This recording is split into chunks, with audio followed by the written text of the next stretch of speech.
Jadis, si je me souviens bien, ma vie était un festin où s'ouvraient tous les cœurs, où tous les vins coulaient. Un soir, j'ai assis la beauté sur mes genoux, et je l'ai trouvée amère, et je l'ai injuriée.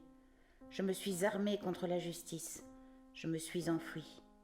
Ô sorcière, ô misère, ô haine, c'est à vous que mon trésor a été confié.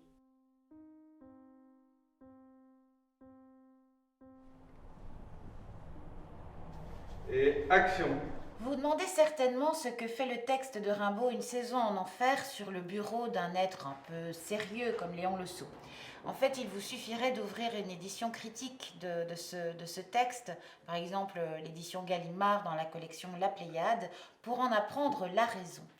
Les héritiers d'Arthur Rimbaud, sa sœur Isabelle et son beau-frère, le dénommé Paterne Berrichon, ça ne s'invente pas, racontaient à qui voulait l'entendre que Rimbaud avait emporté les 5 épreuves d'auteur de l'édition originale d'Une saison en enfer, qu'il avait offert à ses amis, en particulier évidemment à Verlaine, et qu'il avait détruit le reste de cette édition originale dans un extraordinaire autodafé très romantique, ce qui participait évidemment à peaufiner la réputation du poète.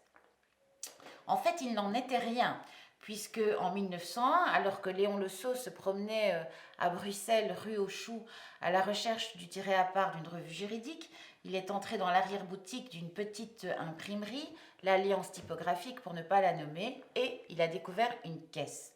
Une caisse qu'il a fait ouvrir, évidemment, curieux comme il était. Et évidemment, vous l'avez deviné, tous les exemplaires de l'édition originale d'Une saison en enfer se trouvaient dans cette caisse.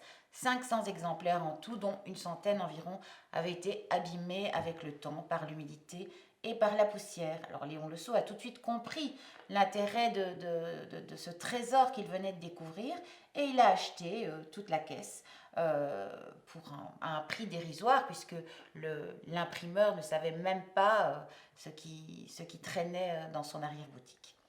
Alors, qu'est-ce qu'il en a fait de ce trésor, Léon Le Saux? Eh bien, pendant 10 ans, il s'est tu, il s'est interrogé, il a ruminé en se disant: est-ce que je vais détruire ces exemplaires? Est-ce que je vais en faire commerce?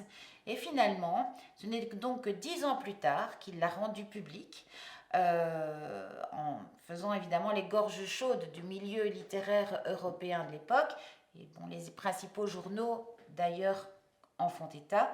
Nous les avons conservés ici à la Maison Le Saux. Et donc, Léon n'a absolument pas fait commerce de cette édition originale. C'est un trait de son caractère aussi, c'est sa générosité. Il en a fait cadeau aux membres de la Société des bibliophiles belges. Il en a fait cadeau à des écrivains qui l'admiraient. On pense que Verhaeren et Maeterlinck en ont eu un exemplaire. Il en a fait cadeau aussi à son personnel de maison qui vivait ici avec lui, au 37 de la rue Nimy. Donc voilà, c'est un épisode très intéressant de la vie de Léon Le Saux et qui fait qu'il est connu internationalement par les rimbaldolâtres, par les amateurs de poésie, bien au-delà des frontières de sa petite province du Hainaut.